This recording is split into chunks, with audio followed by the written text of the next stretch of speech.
तो बच्चों अभी हम लोग इंजीनियरिंग ड्राइंग को आगे बढ़ाते हैं और हमारा अगला वाला जो चैप्टर है ड्राइंग में वो है टाइप्स ऑफ लाइन, है ना। टाइप्स ऑफ लाइन बड़ी इंपॉर्टेंट है और मैं आपको फिर से बता दूं कि लाइन एक ऐसा इसमें हेडिंग है, मतलब एक ऐसी कह सकते हो चैप्टर का नाम है जिसमें अगर आपको लाइंस का अध्ययन नहीं है, लाइंस की नॉलेज नहीं है आप लोगों को, तो बच्चों आप किसी भी ड्राइंग को रीड कर ही नहीं पाओगे, है ना। तो ड्राइंग को रीड करने के लिए या फिर आप ये बोलिए कि ड्राइंग को बनाने के लिए लाइंस बड़ी जरूरी है ना। तो ध्यान रखना लाइंस का जो उपयोग होता है वो कहां होता है, तो कह देना ड्राइंग को बनाने में। तो बिना लाइंस के नॉलेज के आप ड्राइंग को नहीं बना सकते।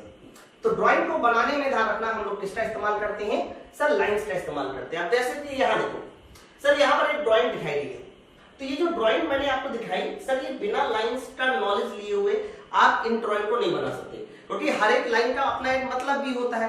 कहाँ सेंटर लाइन है, कहाँ डायमेंशन लाइन है, बहुत सारी चीजें होती है। तो बच्चों हर एक लाइन का एक मतलब होता है।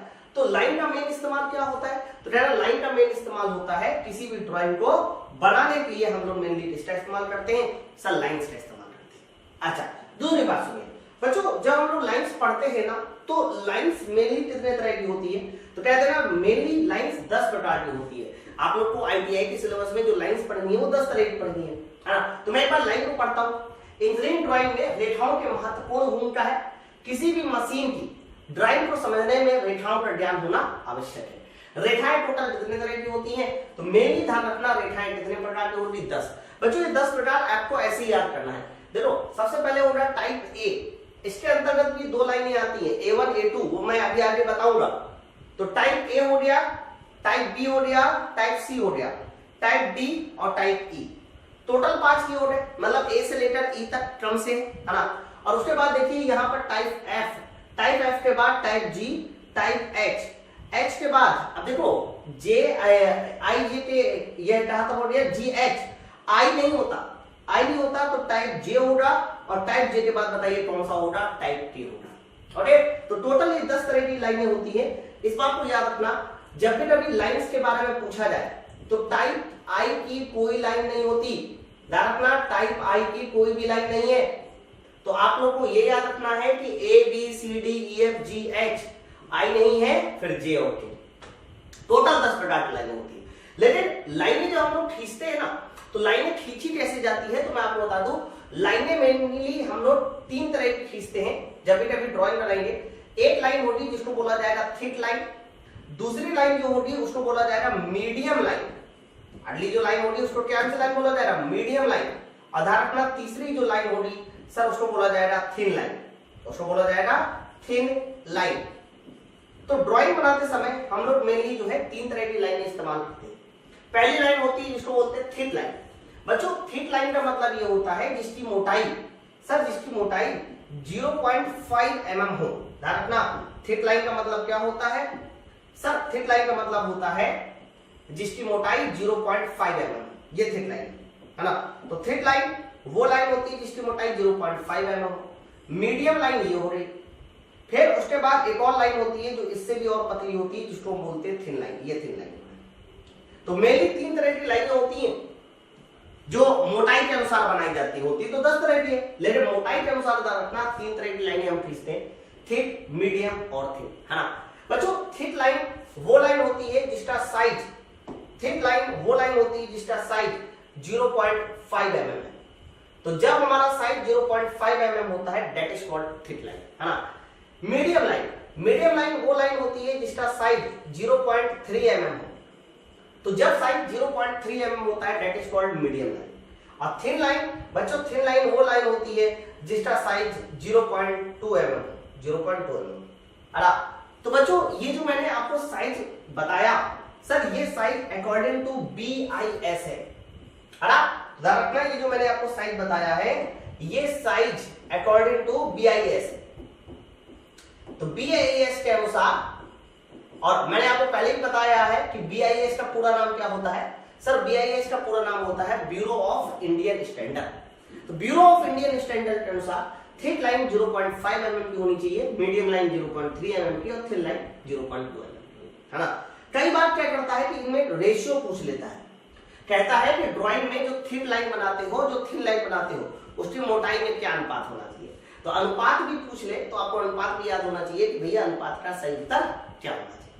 बोलो भाई, बात सबको क्लियर है। तो ये तो मैंने मोटाई के अनुसार बता दिया सर, ये मैंने मोटाई के अनुसार बता दिया कि लाइन कितने तरह की होती है। सेम तरीके से आपको पोजीशन के आधार पर भी बतानी पड़ेगी, पोजीशन के आधार पर लाइन कितने तरह की होती है। तो बच्चों यार अपना पोजीशन के आधार पर जो लाइनें होती है वो कुछ निम्न प्रकार से होती है। जैसे कि सबसे पहली लाइन होती है जिसको बोलते हैं क्षैतिज रेखा, क्षैतिज रेखा। दूसरी जो लाइन होती है सर उसको बोलते हैं हम लोग ऊर्ध्वाधर रेखा। कौन सी रेखा सर? इसको बोला जाता है ऊर्ध्वाधर रेखा, वर्टिकल लाइन। और याद रखना पोजीशन के आधार पर तीसरी जो लाइन होती है उसको बोलते हैं तिरछी रेखा। तिरछी रेखा, तिरछी रेखा का मतलब है कि जिसको आप बोलते हैं इंक्लाइन लाइन, है ना। इसके अलावा और भी कुछ लाइनें होती हैं, जैसे कि आपने टर्व लाइन का नाम सुना होगा, टर्व लाइन, है ना। टर्व लाइन को हम लोग एक और नाम से बोलते हैं लहरदार रेखा। जैसे कि आप हिंदी में देखो इसको लिखा हुआ रहता है लहरदार रेखा, टर्व लाइन।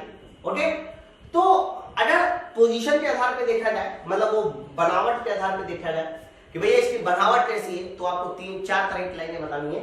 सबसे पहले हॉरिजॉन्टल लाइन जो कि ऐसे बनेगी, वर्टिकल लाइन जो कि ऐसी बनेगी, तिरछी लाइन इस तरह से इंक्लाइन बनेगी, ऐसे इंक्लाइन, और लहरदार रेखा जो होती है बच्चों वो ऐसे बनती है, ऐसे, ये देखो ऐसे, है ना। अब हो सकता है कि जो हम क्षैतिज रेखा बना रहे हैं वो क्षैतिज रेखा वो आपकी थिक टाइप भी हो सकती है, मीडियम भी हो सकती है, थिन टाइप भी हो सकती है, कुछ भी हो सकता है। ओके, तो क्षैतिज रेखा थिक, थिन, मीडियम कुछ भी हो सकती है, डिपेंड करता है कि हमें बनाना कैसे है। बोलो बात सबको क्लियर है ना। तो according to BIS thick, medium, thin, इंटरसाइज क्या है मैंने बताया। लाइनें कितने तरह की होती है? 10 तरह की होती है, वो मैंने बताया। और फिर उसके बाद पोजीशन के आधार पर लाइनें क्या है वो मैंने आपको क्लियर किया, है ना। अब हम लोग एक ओवरव्यू ले लें कि हमारे पास कौन कौन सी लाइनें होती है। तो मैंने कहा देखो ABCDEF E तक, है ना, और EF के बाद FGH I नहीं है, और देख लो J और T। तो टोटल हमारी 10 तरह की लाइनें होती हैं। अब हमें एक ओवरव्यू लेना है कि ये 10 तरह की लाइनें कौन कौन सी हैं और किस लाइन के अंतर्गत कौन सी लाइन आती है। बोलो भाई, बात सबको क्लियर है ना। ओके, तो मैंने देखिए यहाँ पर 5-5 कैटेगरी में डिवाइड कर रखा, ये देखिए यहाँ तक रहा, और उसके बाद 5 आगे। बच्चों ध्यान रखना, सबसे पहली जो लाइन होती है टाइप A की लाइन। टाइप A की जो लाइन होती है मैं पूरा डिटेल में समझाऊंगा, बस आप पहले सुनिए ध्यान से।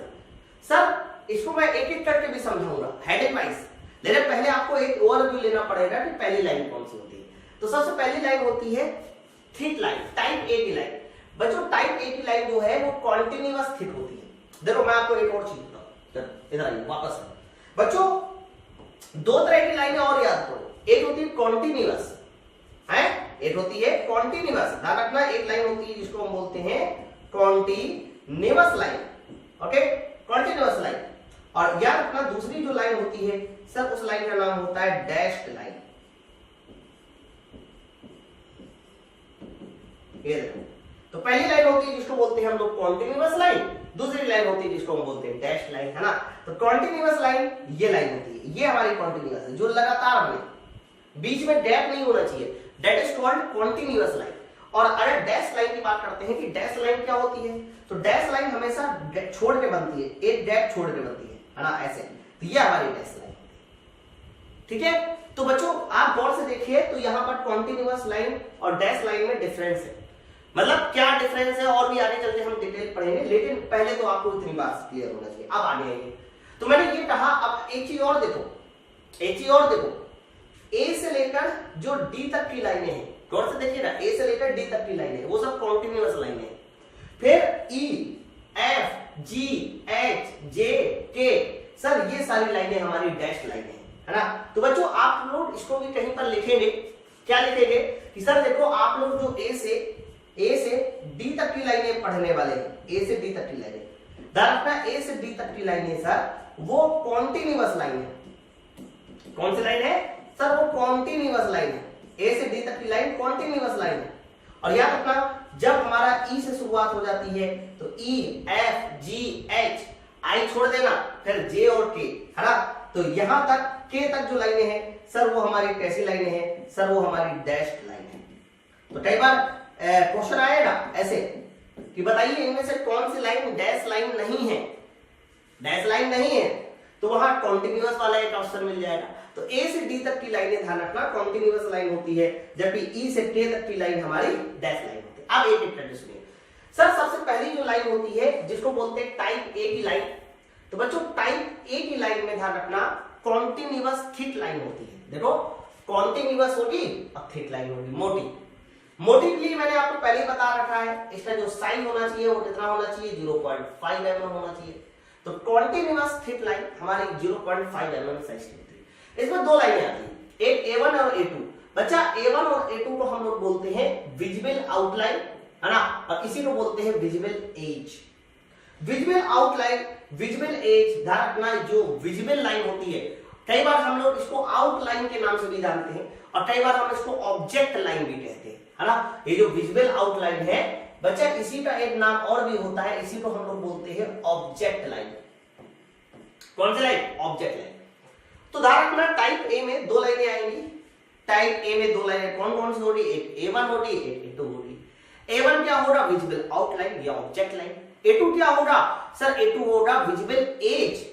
और ध्यान रखना टाइप ए की जो लाइन है वो कॉन्टिन्यूअस थिक लाइन होती है। बच्चों ये सब डायरेक्ट याद होना चाहिए। फिर टाइप बी की लाइन आई है बच्चों, टाइप बी की जो लाइन होती है वो होती है कॉन्टिन्यूअस थिन, है ना, कॉन्टिन्यूअस थिन।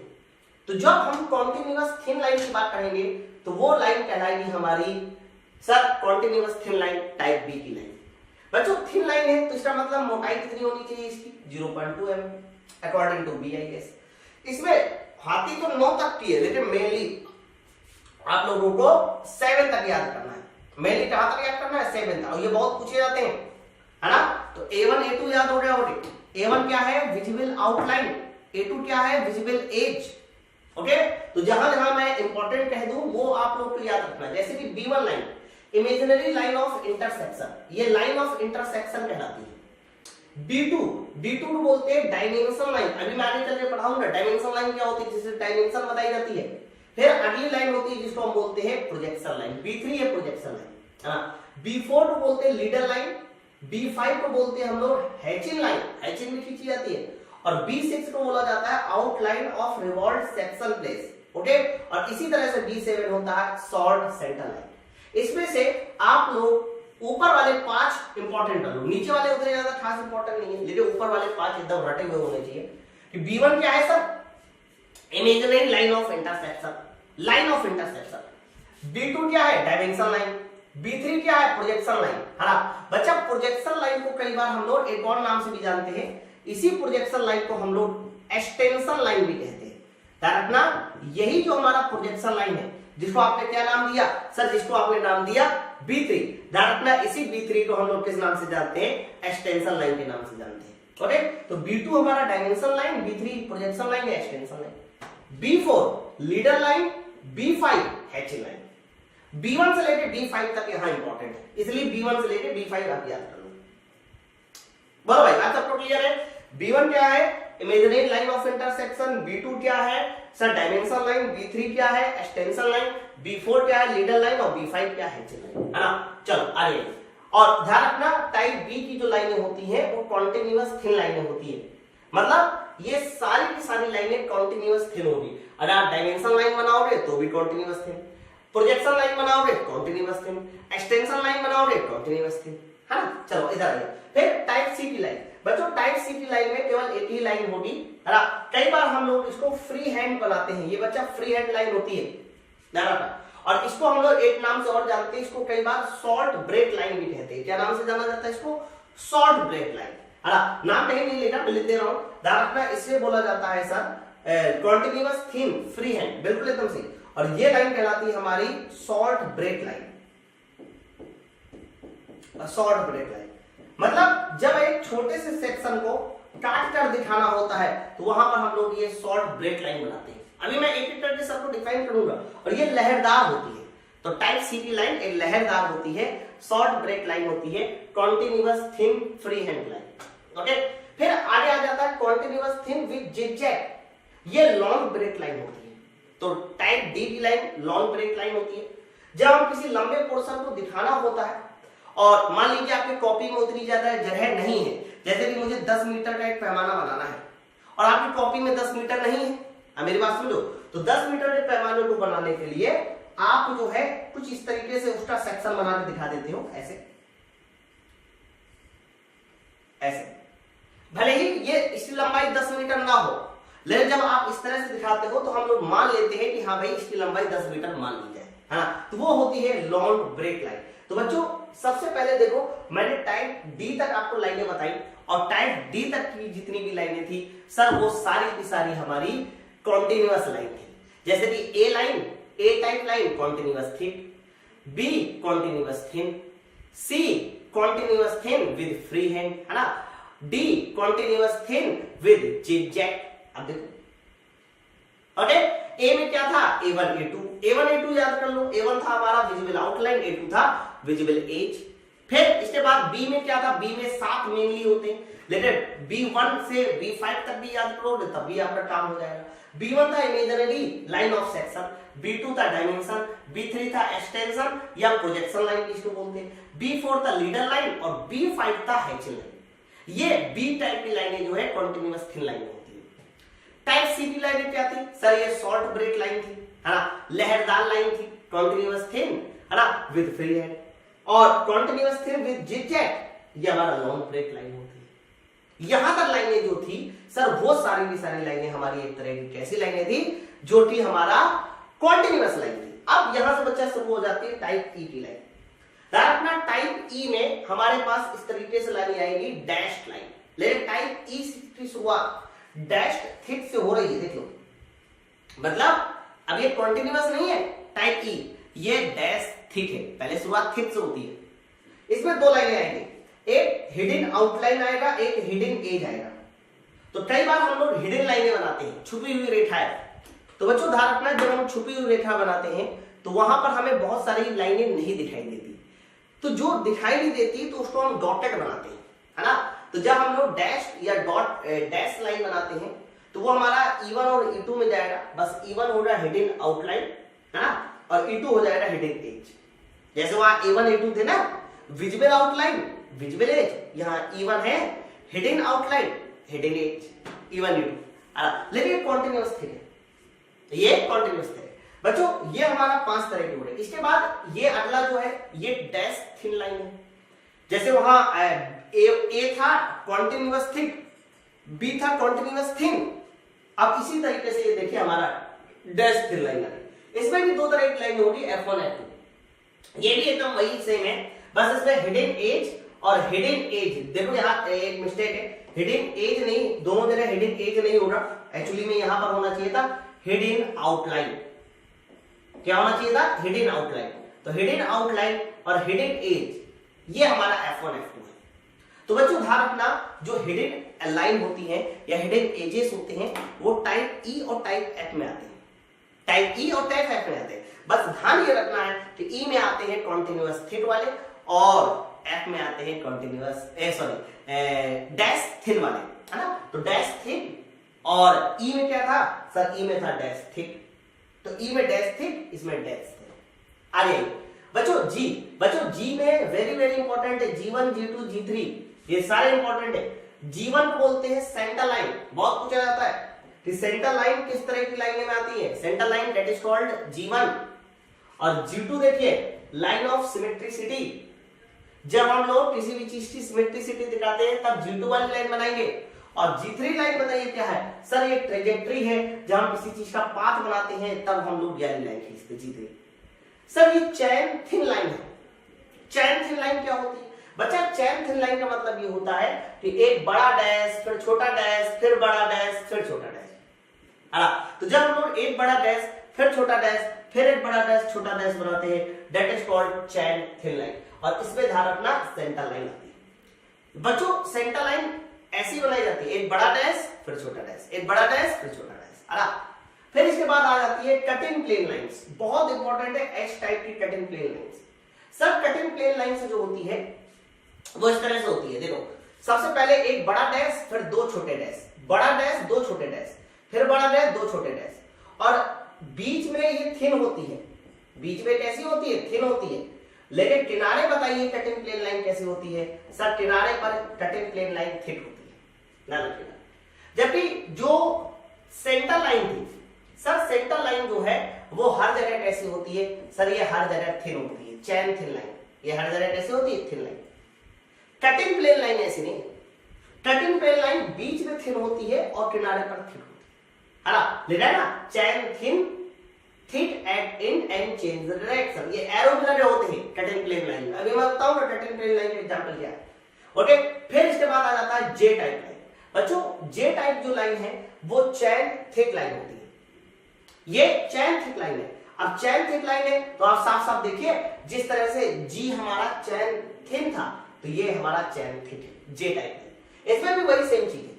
जब चैन टाइप लाइन आ जाए तो ध्यान रखना, एक बड़ा डैश फिर छोटा डैश फिर बड़ा डैश फिर छोटा डैश। ये देखो, एक बड़ा डैश छोटा डैश बड़ा डैश छोटा डैश, है ना, चैन थिन लाइन।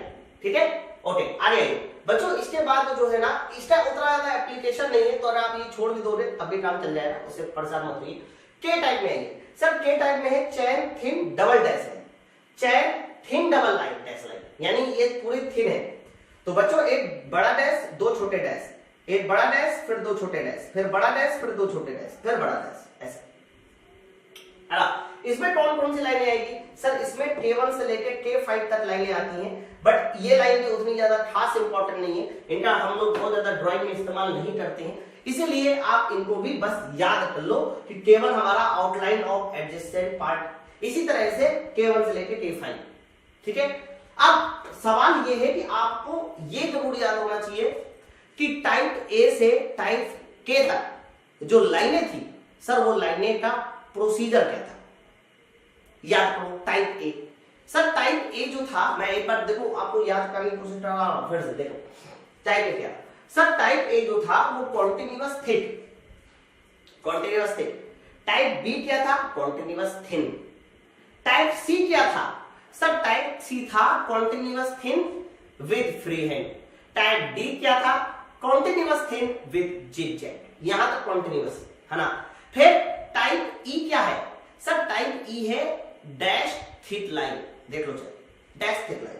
और टाइप एफ क्या है? डैश थिन लाइन, देख लो सर।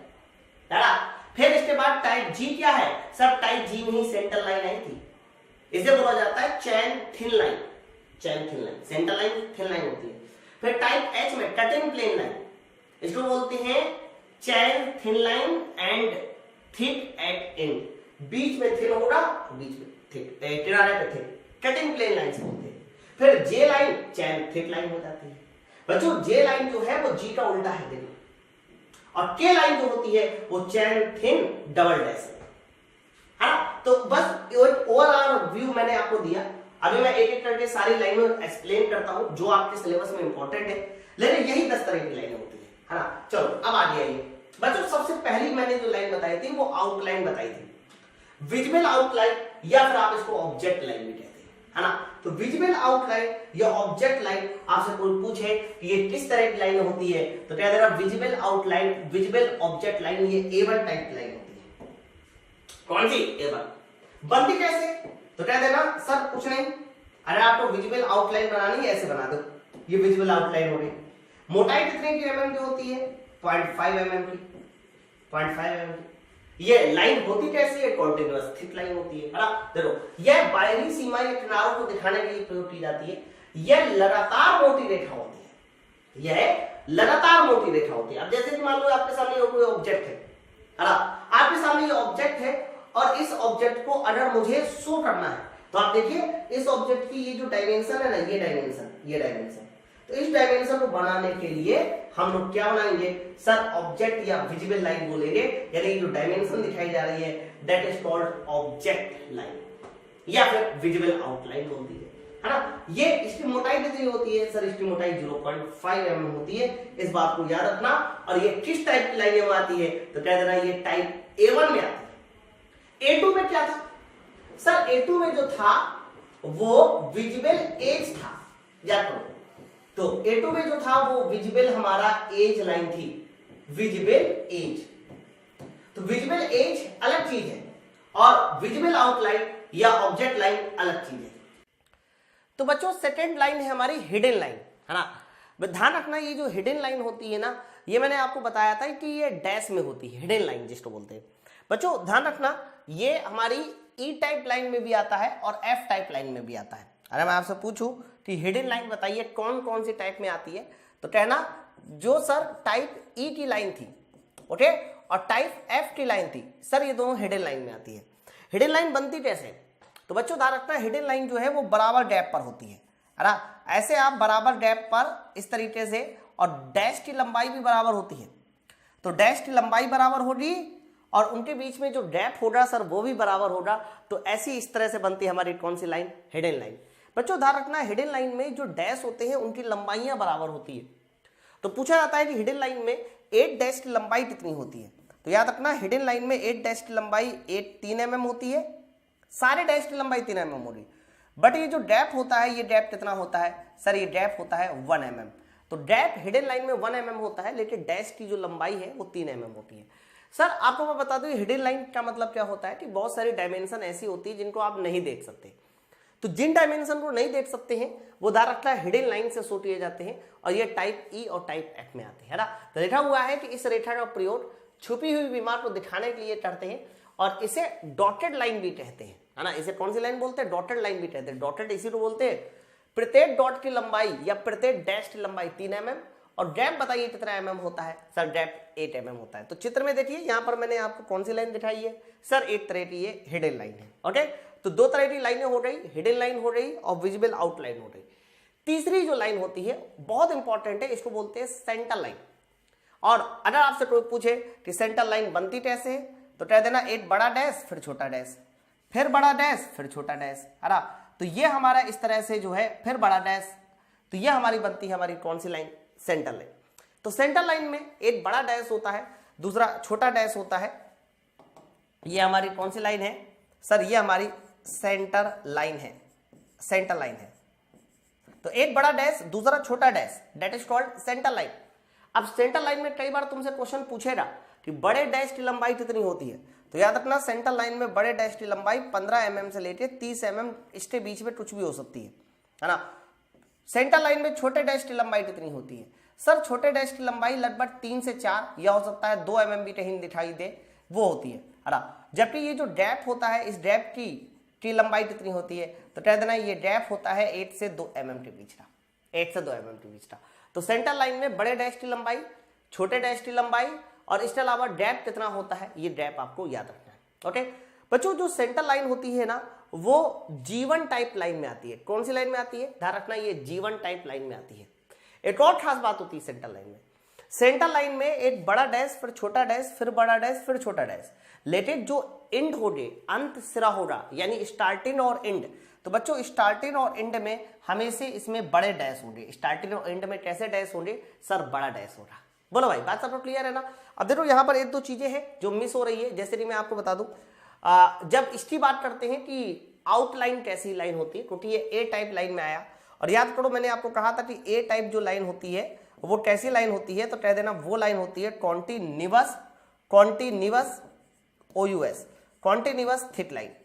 तो ध्यान रखना जो विजिबल लाइन है, ये ए टाइप की लाइन है, वो कॉन्टिन्यूअस थिक लाइन होती है ना। इसी तरह से हिडन लाइन की बात करते हैं सर, ये ई और एफ में आता है, तो याद करो ई और एफ में जो लाइनें आती है सर, ये हमारा, अब देखो इसको कॉन्टिन्यूअस तो नहीं बोल सकते, तो इसे बोला जाएगा कि ये हमारा डैश्ड थिन लाइन होती है, डैश्ड थिन लाइन होती है। अरे थिन भी हो सकती है और थिक भी हो सकती है, थिन भी हो सकती है, थिक भी हो सकती है। या करो मैंने कहा था कि थिक जो जाएगा डैश थिक, ये ई टाइप में जाएगा, और डैश थिन जो है सर वो एफ टाइप में जाएगा, ओके। तो ये हमारी हिडन लाइन बनाई जाती है। अच्छा आगे आइए, फिर इसके बाद सेंटर लाइन। सेंटर लाइन जो है वो डैश थिन लाइन होती है। कैसी लाइन होती है, डैश थिन लाइन होती है। तो ये डैश थिन लाइन होती है, और इसमें मैंने आपको बताया कि सेंटर लाइन की खास बात क्या है, बड़ा डैश छोटा डैश और फिर बड़ा डैश फिर छोटा dash, that is called my centre line. Centre line वहां खींची जाती है जब हम किसी ऑब्जेक्ट को बीचों बीच से पास कराते हैं, मतलब उसको दिखाते हैं कि इसका सेंटर क्या है। तो आप देखिए यहाँ पर ये जो लाइन खींची रही है सर, ये कौन सी लाइन है, तो कह देना ये हमारी लाइन खींची रही है सर, सेंटर लाइन, ये हमारी सेंटर लाइन है, ओके। तो बच्चों इसकी डेफिनेशन भी लिखी हुई है सेंटर लाइन की, कि ड्राइंग के मध्य से जाने वाली रेखा को हम लोग केंद्र रेखा सेंटर लाइन कहते हैं। इसमें पहला और अंतिम डॉट है, डॉट बोलो या डैश बोलो, लंबा होता है और ध्यान रखना लंबा छोटा है ना। जबकि हिडन लाइन में ऐसा नहीं था, हिडन लाइन में सारे डैश बराबर साइज के थे, देख लो चाहे अंतर होता है दोनों में, हाँ याद रखिए। चलो कंस्ट्रक्शन लाइन, बच्चों ये बड़ी इंपॉर्टेंट लाइन है और कंस्ट्रक्शन लाइन तब खींची जाती है जब हम किसी ड्राइंग की शुरुआत करते हैं, है ना। जैसे कि मान लीजिए हमें ये ड्राइंग बनानी है तो चारों तरफ ये जो लाइनें खींची रही है ना, बहुत हल्की हल्की लाइनें, सर ये जो बहुत हल्की हल्की लाइनें खींची रही यही हमारी कंस्ट्रक्शन लाइन है ना। कंस्ट्रक्शन लाइन जो है वो B1 टाइप में आती है, ध्यान रखना कंस्ट्रक्शन लाइन किसमें आती है, B1 टाइप में आती है। अब याद करो B1 टाइप में लाइन कौन सी थी, तो B टाइप में जो लाइन थी बच्चों वो थी कॉन्टिन्यूअस थिन लाइन। तो कॉन्टिन्यूअस थिन लाइन ये हमारा B1 टाइप की लाइन थी। देखो होता क्या है कि हम लोग इसको इसलिए थिन बनाते हैं, कंस्ट्रक्शन लाइन को इसलिए पतला बनाते हैं कि अगर हमें कोई गड़बड़ी होती है तो हम देखो होता क्या है कि जब हम ड्राइंग बनाने जाते हैं, मान लीजिए हमें ये ड्राइंग बनानी है, तो ड्राइंग बनाने के बाद हमें कंस्ट्रक्शन लाइन को मिटाना भी पड़ता है ना। आपने ड्राइंग बना लिया तो ड्राइंग बनाने के बाद हमें कंस्ट्रक्शन लाइन को मिटाना भी पड़ता है, इसीलिए ध्यान रखना हम इसको थिन बनाते हैं। तो लिखा भी हो रहा है कहीं पर कि किसी ड्राइंग का प्रारूप तैयार करने के लिए कंस्ट्रक्शन लाइन का प्रयोग करते हैं। यह रेखा लगातार पतली रेखा होती है जिससे आसानी से गलती होने पर मिटाया भी जा सकता है, गलती होने पर लिख दो या फिर आसानी से बाद में इसको मिटाया जा सकता है ना। कंस्ट्रक्शन लाइन ध्यान रखना वो B1 टाइप की लाइन में आती है। तो ये जो चारों तरफ इसके ये छोटे छोटे बॉट्स वाली जो लाइन है that is called construction line, ठीक है। चलो आगे आइए नेक्स्ट देखिए बच्चों, ये बड़ी इंपॉर्टेंट है, सबसे ज्यादा क्वेश्चन इसी से पूछे जाते हैं। एक का नाम है डायमेंशन लाइन और एक का नाम है एक्सटेंशन लाइन। बच्चों अगर डायमेंशन और एक्सटेंशन को याद करो, डायमेंशन और एक्सटेंशन लाइन कौन सी लाइन थी, तो डायमेंशन लाइन को मैंने कहा था B2 लाइन है ना, और एक्सटेंशन लाइन थी B3 लाइन। तो याद रखना जो तुम्हारी डायमेंशन लाइन होती है, डायमेंशन लाइन बच्चों याद रखना ये तुम्हारी एक B2 लाइन होती है, जबकि अगर मैं बात करता हूं कि एक्सटेंशन लाइन बताइए कौन सी लाइन होती है, तो कहना एक्सटेंशन लाइन जो है वो एक तरह की B3 लाइन होती है। अब ये क्या है उसे भी सुनो। जैसे कि मान लीजिए मैंने आपके सामने एक यहां ड्राइंग दिखाई, बच्चों ड्राइंग में ये जो लाइन है ना, ये लाइन, ये देखो ये लाइन ध्यान रखना ये लाइन कहलाती है तुम्हारी ऑब्जेक्ट लाइन। सर इस लाइन को हम लोग कौन सी लाइन बोलते हैं, तो सर इस लाइन को बोला जाता है ऑब्जेक्ट लाइन। ये लाइन हमारी ऑब्जेक्ट लाइन है ना। तो इसी ऑब्जेक्ट लाइन को दिखाने के लिए हम लोग जो है इसके परपेंडिकुलर ये एक्सटेंशन लाइन बनाते हैं। तो ये जो लाइन है ना, ये लाइन एक ये और एक ले, तो देखो ये लाइन हमारी कहलाती है एक्सटेंशन लाइन। बच्चों एक्सटेंशन लाइन के लिए ये जो गैप होता है बनाने का, ये गैप, सर ये गैप जो है 8 mm से 2 mm के बीच होता है, 8 mm से 2 mm के बीच। देखो एक्सटेंशन लाइन का गैप ये 8 mm से 2 mm होता है, और फिर इस एक्सटेंशन लाइन में हम डायमेंशन लिखने के लिए ये लाइन खींची। देखो ये जो लाइन खींची रही ये लाइन सर ये लाइन कहलाती है तुम्हारी डायमेंशन लाइन। ये डायमेंशन लाइन है, ये डायमेंशन लाइन है। बच्चों डायमेंशन लाइन जो होती है वो ऑब्जेक्ट लाइन से कितने गैप पर होती है, तो कह देना डायमेंशन लाइन ऑब्जेक्ट लाइन से 8 mm के गैप पर होती है। तो आपको याद होना चाहिए कि बच्चा ऑब्जेक्ट लाइन से डायमेंशन लाइन 8 mm के गैप पर होती है और ऑब्जेक्ट लाइन से एक्सटेंशन लाइन 8 से 2 mm के बीच के गैप पर होती है। डायमेंशन लाइन के किनारे पर इस तरह से छोटे एरो लगे होते हैं, ये एरो है, ये क्या है बच्चा, ये एरो है, अरे ये एरो है। और याद रखना यहां पर हम लोग उसका साइज लिखते हैं। साइज हमेशा दा रखना इसके पैरेलल में ऐसे लिखा जाता है ना। वैसे आप देखो डायमेंशन लाइन ऑब्जेक्ट लाइन के समांतर है, लिखा हुआ है कि डायमेंशन लाइन ऑब्जेक्ट लाइन के कैसी है, सर समांतर है, और एक्सटेंशन लाइन ऑब्जेक्ट लाइन के परपेंडिकुलर है। तो डायमेंशन लाइन में क्या होता है कि हम दोनों ओर इस तरह से डायमेंशन लेते हैं, दोनों ओर ऐसे एरो लगाते हैं। तो डायमेंशन लाइन में ऐसे दोनों ओर एरो लगाते हैं, और याद रखना इसी के ऊपर हम उसका साइज लेते हैं 30 mm। ये तरीका जो है वो सबसे सही तरीका होता है, ये तरीका लिखने का सबसे सही। इवन इन्होंने जो यहाँ डायग्राम में 30 mm बीच में दिखाया ये भी गलत तरीका होता है, सबसे सही तरीका ही होता है। तो अगर डायमेंशन लाइन में आपको किसी भी चीज की डायमेंशन लिखनी है तो आप डायमेंशन लाइन बना दो, उसके ऊपर जो है 30 mm 40 mm जो भी लिखना हो वो लिख दीजिए, है ना। बच्चों डायमेंशन लाइन में ही हम लोग एरो बनाते हैं। तो याद रखना ये जो एरो होता है, कई बार इस एरो के बारे में भी क्वेश्चन आता है कि ये जो एरो है सर, इस एरो की लंबाई और ऊंचाई में क्या अनुपात होता है ना। तो याद रखना इसकी जो लंबाई होती है बच्चों एरो की वो 3 mm रखी जाती है और इसकी जो ऊंचाई है वो याद रखना 8 mm रखी जाती है। तो ये जो एरो आपने बनाया सर, इसकी लंबाई 3 mm है। लंबाई 3 mm मतलब सर क्या हुआ सर, यहां से लेकर यहां तक ये 3 mm है और ये कितना है सर, ये 8 mm है। तो लंबाई इसकी 3 mm होती है और याद रखना इसकी ऊंचाई 8 mm रखी जाती है। ओके, अब मैं पढ़ देता हूं डायमेंशन और ऑब्जेक्ट लाइन को। किसी ऑब्जेक्ट की विमा को दिखाने के लिए हम डायमेंशन लाइन का प्रयोग करते हैं और डायमेंशन लाइन के अंतिम छोर पे एक्सटेंशन लाइन खींची जाती है ना। ध्यान रखना डायमेंशन लाइन B2 में आती है और जबकि एक्सटेंशन लाइन जो है वो B3 में आती है। ये दोनों मिला के कैसी लाइनें होती है तो कह देना जितनी भी बी टाइप वाली लाइन होगी, बी टाइप वाली लाइन, तो बच्चों ध्यान रखना बी टाइप वाली जितनी भी लाइनें होगी वो सब की सब कॉन्टिन्यूअस थिन लाइन होगी। सर बी टाइप वाली जो लाइन होगी सर वो कॉन्टिन्यूअस थिन लाइन होगी। ओके, चलो आ जाइए नेक्स्ट 12वां नंबर, 6वां नंबर। तो 6वें नंबर की जो लाइन है इसको बोलते हैं हम सेक्शन लाइन। बच्चों सेक्शन लाइन का यूज कहां किया जाता है, जब भी कभी हमें किसी भी चीज को काट कर देखना होता है, उसका सेक्शन देखना होता है, क्रॉस सेक्शन देखना होता है।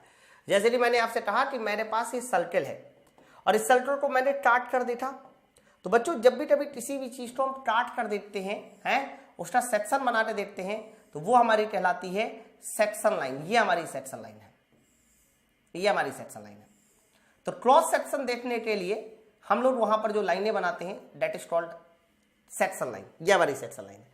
सेक्शन लाइन हमेशा ध्यान रखना हॉरिजॉन्टल से कितने एंगल पर होती है, तो कह देना सेक्शन लाइन हमेशा ध्यान रखिएगा हॉरिजॉन्टल से 45 डिग्री पर एंगल पर होती है।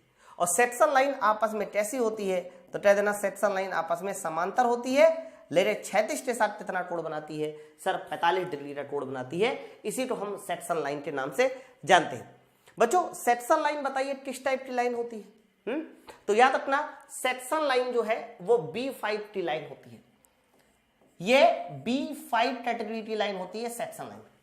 लेना भी है, यदि किसी सतह को जब काट कर देखा जाता है तो वहां सेक्शन लाइन खींची जाती है। यह लाइन क्षैतिज से बताइए कितने कोण पर होती है, 45 डिग्री के कोण पर होती है। तो यह हमारी सेक्शन लाइन कहलाती है ना। चलो आ रहे हाँ, अब आ जाती है short break line, long break line, है ना। दो तरह की लाइनें होती है, एक होती है शॉर्ट ब्रेक लाइन, एक होती है लॉन्ग ब्रेक लाइन। मैंने इसको भी बताया है कि ये किस टाइप की लाइन होती है। तो याद रखना जब आपसे पूछा जाए कि भैया शॉर्ट ब्रेक लाइन बताइए कौन सी होती है, जो लहरदार होती है ना। कर्व लाइन भी इसको कई बार हम लोग बोलते हैं। तो शॉर्ट ब्रेक लाइन जिसको आप लोग कर्व लाइन भी बोलते हैं, ये टाइप सी की लाइन है ना, टाइप सी की। ध्यान रखना इसी का नाम होता है कर्व लाइन, ये हमारी कर्व लाइन। और इसी तरह से एक लाइन और होती है जिसको बोलते हैं हम लोग लॉन्ग ब्रेक लाइन, है ना। जब लंबे सेक्शन को ब्रेक करके दिखाना होता है तो वहां पर हम लोग लाइन जो यूज करते हैं उसको बोलते हैं long break line. Long break line को हम लोग टाइप डी की लाइन कहते हैं, टाइप डी की लाइन, लॉन्ग ब्रेक लाइन। और याद रखना जो हमारा लॉन्ग ब्रेक लाइन होती है, टॉप डी की लाइन होती है सर, उस लाइन का भी एक उपनाम होता है, उसको बोलते हैं जिगजैग लाइन, जिगजैग लाइन, है ना। अब ये टाइप सी और टाइप डी की है, याद करो इनका मैंने नाम भी दिया था। टाइप सी की लाइन को हम लोग बोलते हैं continuous thin with free hand. Sir ये था continuous thin with zigzag line, है ना। चलो इधर आइए बच्चों, होता क्या है कि आप लोगों ने कई बार डायग्राम बनाए होंगे अपने पढ़ाई के दौरान। जब हम किसी भी शाफ्ट को दिखाना होता है तो याद करो किसी भी शाफ्ट को दिखाने के लिए हम लोग कई बार ऐसा डायग्राम बनाते हैं, ऐसे बनाते हैं ना। तो बच्चों देखो ये जो लाइन आपने बनाई ना, यहाँ पर ऐसे कर्व लाइन बनाई, ऐसे कर्व, ये कर्व, तो ये जो कर्व लाइन बनाई यही हमारी कहलाती है शॉर्ट ब्रेक लाइन। तो शॉर्ट ब्रेक लाइन इस तरह से कर्व होती है ना। अब देखो यहाँ पर जो है, देखो यहाँ कुछ मिस्टेक लिखी है, अच्छा थिक और थिन टाइप के लिखा है, उससे कोई दिक्कत नहीं पड़ेगी। तो ये हमारी शॉर्ट ब्रेक लाइन, ये देखो ये हमारी शॉर्ट ब्रेक लाइन, है ना। और ये हमारी long break line. Long break line देखो कैसी बनती है, जिसमें हमारे किसी जॉब को, जो लंबा जॉब है उसको काट के दिखाया जाता है, वो हमारी इस तरह से बनती है, ये लॉन्ग ब्रेक लाइन, है ना। तो ये कहाँ यूज होती है, जैसे कि मान लीजिए मैंने आपको बताया कि आपके उसमें ना, आपकी ड्राइंग में 10 मीटर का मुझे पैमाना खींचना है। अब 10 मीटर तो हमारी कॉपी में होता ही नहीं है, तो हम ऐसे ही उसको काट देंगे और 10 मीटर दिखा देंगे कि भैया ये 10 मीटर होती है। है ना बच्चों, इसको याद कर लो, यहाँ पर इन्होंने ये बात एक्सप्लेन नहीं की थी, मैं उधर ही जाके एक्सप्लेन कर देता हूँ, नहीं तो कंफ्यूजन हो जाएगा। बच्चों यहाँ पर एक बात एक्सप्लेन करने वाली होगी, एक्सप्लेन करने वाली बात ये होगी यहाँ पर कि जैसे कि मैंने आप लोगों को टाइप सी और टाइप डी की लाइन दिखाई, तो यहाँ पर कॉन्टिन्यूअस थिन फ्री हैंड है, कॉन्टिन्यूअस थिन फ्री हैंड है, तो ये दोनों थिन होती है, थिट नहीं होती। तो यहाँ पर जो है ये जो पॉइंट इन्होंने लिखा है ना, ये थोड़ा सा गलत है, नहीं तो चीजें मिस्टेक हो जाएगी। और आगे आइए, हाँ, तो यहाँ पर भी आप इसको थिन लिखिएगा कि शॉर्ट ब्रेड लाइन हो या लॉन्ग ब्रेड लाइन हो, वो कॉन्टिन्यूअस थिन होगी, बस 8 होगी फ्री हैंड और 8 होगी जिग जैग। ठीक है, चलो आ जाइए next, cut in plane line, ये 8वें नंबर की लाइन होती है। बच्चों कट इन प्लेन लाइन मैंने बताया था ये कैसी लाइन होती है, इसमें ना एक तो किनारे साइड हम लोग एरो लगाएंगे, ऐसे एरो, फिर ये बी किनारे साइड मोटा भी होगा, फिर इसके बाद जो है 2 डैश लगाए जाएंगे। कौन से डैश? 2 डैश, 8 इस तरह से, फिर बड़ा डैश, फिर 2 डैश, है ना, और फिर उसके बाद जो है क्या बोलते हैं, ये यहां किनारे साइड मोटा होना चाहिए, ध्यान रखना किनारे साइड कैसा होना चाहिए, मोटा होना चाहिए, ऐसे। तो ये कहलाती है कट इन प्लेन लाइन। जब भी कभी किसी सेक्शन को हमें काट कर दिखाना होता है तो वहां पर हम लोग कट इन प्लेन लाइन का इस्तेमाल करते हैं। और ध्यान रखना कट इन प्लेन लाइन बीच में हमारा थिन होता है, बीच में कैसा होता है, थिन होता है, और किनारे साइड बताइए कैसा होता है, तो किनारे साइड जो है वो होता है थिक, किनारे साइड होता है थिक, बीच में थिन होगा, और ध्यान रखना किनारे साइड होगा कैसा सर, थिक। ओके, तो ये हमारा cut in plane line. Cut in plane line में देखो एक बड़ा डैश होता है, फिर 2 छोटे डैश होते हैं।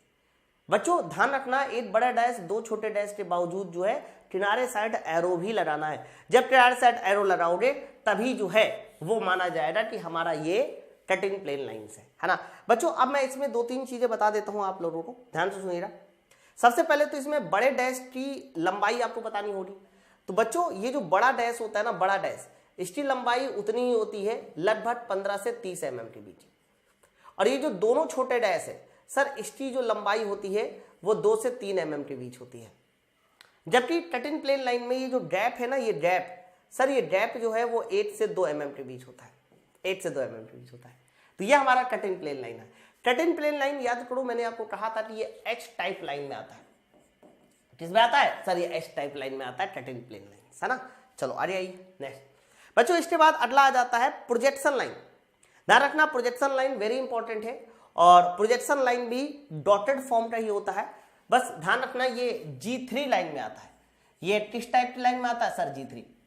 प्रोजेक्शन लाइन का इस्तेमाल कब करते हैं बच्चों? प्रोजेक्शन लाइन का इस्तेमाल तब करते हैं जब हमें एक व्यू को दूसरे प्लेन में दिखाना होता है। जैसे कि मान लीजिए मेरे पास ये बॉडी है और आप यहां से इस बॉडी को सामने से देख रहे हो ऐसे, तो किनारे साइड से जो प्रोजेक्शन पड़ेंगे तो ये जो लाइनें खींची जाती है सर, ये जो लाइनें खींची जा रही है सर, इनको बोलते हैं हम लोग प्रोजेक्शन लाइन। ये हमारी प्रोजेक्शन लाइन है। ओके, ये हमारी प्रोजेक्शन लाइन। ये किस टाइप में होती है सर? ये G3 में होती है। तो जब ड्राइंग को एक व्यू से दूसरे व्यू में डालना होता है, दर्शाना होता है, तो वहां पर प्रोजेक्शन लाइन का इस्तेमाल करते हैं। प्रोजेक्शन लाइन जो है ना वो एक समान डॉट वाली होती है ना। आप देखिए एक समान डॉट वाली जो है हमारी लाइन कौन सी होगी सर? ये हमारी लाइन होगी प्रोजेक्शन लाइन। और याद रखना ये G3 टाइप में आता है। G में मैंने 3 लाइनें बताई थी, G1, G2 और G3। G1 हमारा सेंटर लाइन होती है ना, और G3 हमारा प्रोजेक्शन लाइन होती है। चलो नेक्स्ट आइए। इसके बाद अगली लाइन आती है जिसको बोलते हैं लीडर लाइन। बच्चों ध्यान रखना ये जो लीडर लाइन है 10वीं टाइप की लाइन है, मैंने 10 इंपॉर्टेंट लाइनें बताई हैं, ध्यान रखना। तो लीडर लाइन का उपयोग हम लोग करते हैं किसी भी डायमेंशन को दिखाने के लिए।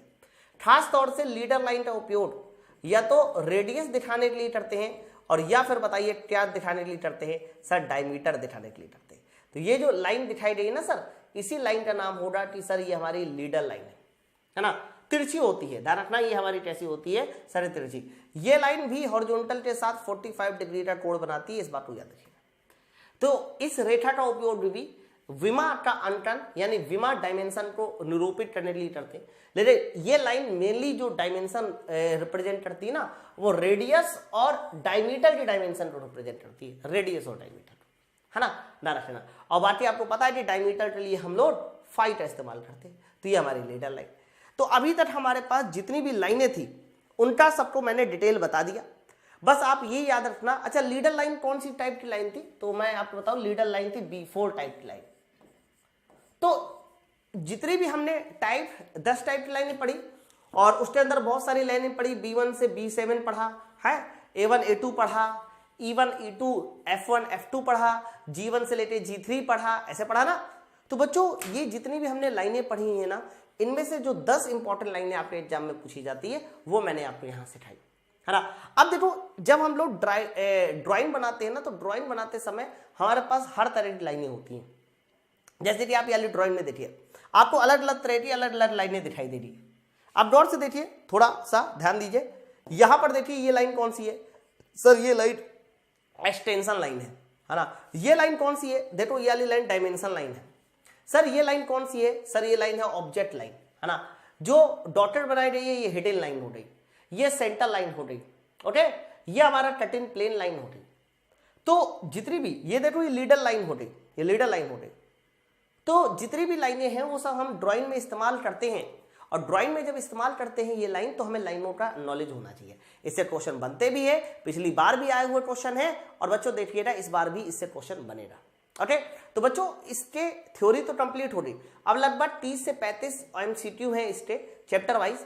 तो अभी हम लोग इसके क्वेश्चन भी देखेंगे कि लाइनों से कैसे क्वेश्चन बनते हैं और वो क्वेश्चन हमें कैसे अटेम्प्ट करने हैं। तो ये जो चैप्टर था ना, ये बड़ा इंपॉर्टेंट था, काफी दिनों से पेंडिंग था, तो मैंने सोचा कि आज हम लोग क्यों ना इसको पूरा कवर कर दे। बड़ा चैप्टर नहीं है, थोड़ा सा मुझे BSED की बुक बनाने में टाइम लग गया है ना। तो उसके बाद जो है ना हम इसके क्वेश्चन देखेंगे, और क्वेश्चन के बाद फिर हमारा ये वाला चैप्टर फाइनली फिनिश हो जाएगा। कैसा समझ में आया है आपको टाइप्स ऑफ लाइन, मुझे जरूर कमेंट करके बताएं। बहुत सारी चीजें हैं, एक बार लिख के याद कर लोगे, कभी जीवन में नहीं भूलेगा। ओके, चलिए फिर मिलते हैं हम नेक्स्ट वीडियो में, नेक्स्ट लेक्चर में। Thank you very much. तो बच्चों अभी हम लोग अपने टाइप्स ऑफ लाइन के क्वेश्चंस देखेंगे। अभी मैंने आपको टाइप्स ऑफ लाइन की थ्योरी बता दी है ना। मैं ऐसा मान के चल रहा हूं कि आप लोगों ने थ्योरी पढ़ रखी होगी, और उसके अकॉर्डिंग क्या क्वेश्चन रहने वाले हैं। पहला क्वेश्चन शुरुआत करते हैं। देखिए पहला क्वेश्चन क्या है, आयाम रेखाओं के तीर के शीर्ष की मानक लंबाई और चौड़ाई क्या है।